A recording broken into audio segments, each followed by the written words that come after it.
About 4 months ago, my wife and I decided to make a quick late night run to Target. She was about 7 months pregnant at the time, and our 2-year-old son had been especially rambunctious all day. We figured a low key outing might help burn off some of his energy before bed. It was around 8 p.m., late enough that the store was quiet, but early enough that it didn't feel unsafe. Or so we thought. As we pulled into the mostly empty parking lot, I glanced around. A few cars were scattered here and there, and the fluorescent lights lit up the pavement with an artificial buzz. The moment felt routine, even a little comforting, one of those quiet suburban evenings where you feel like nothing bad can happen. Inside the store, my wife drifted toward the baby section while I hung back near the kids' clothing aisles, watching our son play peekaboo in the racks of shirts. He was giggling, darting between hangers, and popping his head out with a loud boo every few seconds. I crouched down to his level, chuckling along with him. For a brief moment, the world felt safe, warm even. Just a dad and his little boy. That's when I noticed them. Two men had entered the aisle, one in a hoodie pulled up tight around his face, the other wearing a baseball cap low enough to shadow his eyes. Neither of them had a cart, no basket, no items in their hands. They walked side by side slowly, like they were browsing, but they weren't looking at the shelves. They were watching us. Watching me. I glanced away and pretended to focus on my son, but I could feel it, this gut instinct that had my hairs standing on edge. You learn to listen to that feeling when you're a father. I subtly repositioned myself between my son and the strangers, still trying to brush it off. Maybe they were just wandering. Maybe they were for someone. Maybe they were waiting for someone. But 5 minutes later, I saw them again. Same aisle, same slow pace, eyes still on us. I leaned over and whispered to my wife, "Hey, let's wrap this up. I'll take him to the car and get him strapped in. You check out." She looked up from a onesie she was holding. "Everything okay?" I nodded, but gave her that look. She knew that look. Without asking another question, she nodded and handed me the keys. As I carried my son out of the store, he started fussing. Something about not getting another Buzz Lightyear toy. He squirmed in my arms, kicking a little, and I tried to soothe him. "We'll come back another day, buddy. You already have Buzz and Woody at home." But he wasn't having it. His whines grew louder, attracting the attention of a few late-night shoppers and an employee restocking shelves.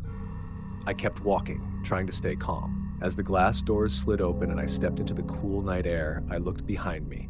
The man in the hoodie had followed me out. My heart rate jumped. I kept walking, adjusting my grip on my son, who was now full-on crying in my ear. I glanced over my shoulder again.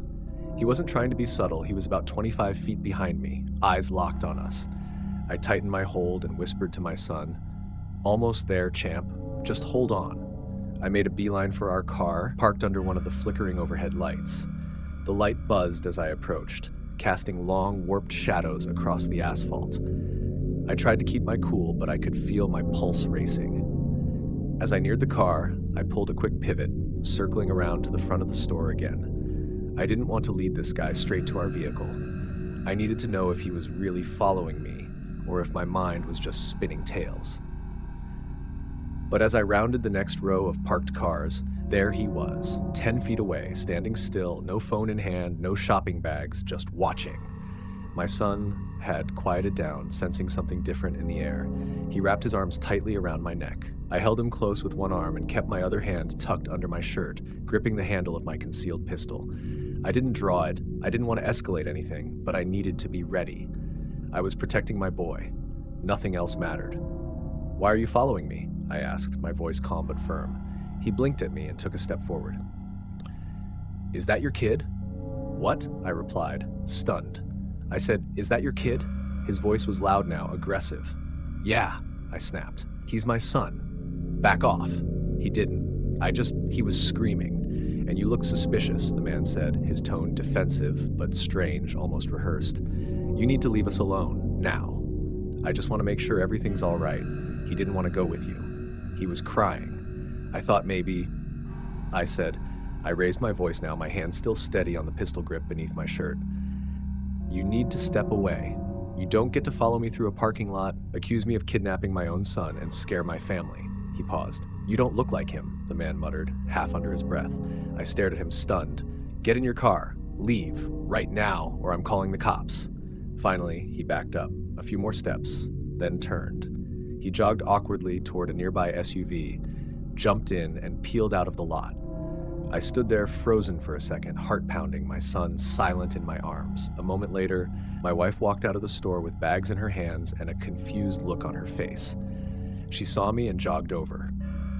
"What happened?" she asked. I told her everything, fast, adrenaline still coursing through me. We got in the car and locked the doors. I called the police and reported the incident, gave them a description of the man in the car. But without a license plate or any direct confrontation, there wasn't much they could do. Back at home that night, I stayed up watching over my family as they slept. Every sound outside made me flinch. I double-checked the locks.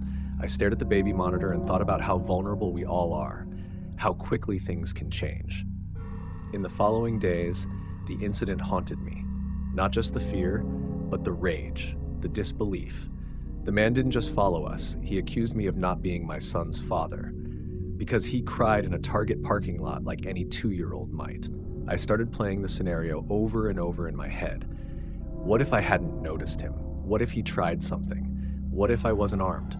I talked to a friend of mine who's a police officer. He said what I experienced wasn't uncommon. People using the excuse of concern to justify confrontations or even attempted abductions. Always trust your instincts, he told me, and don't apologize for protecting your family. We filed a formal report and shared what happened in a local community group. I wasn't the only one. 2 other parents messaged me saying they'd had similar experiences with men approaching them in parking lots, using the same excuse, just making sure that's your kid. Suddenly, it wasn't just a one-off event. It was a pattern, a tactic.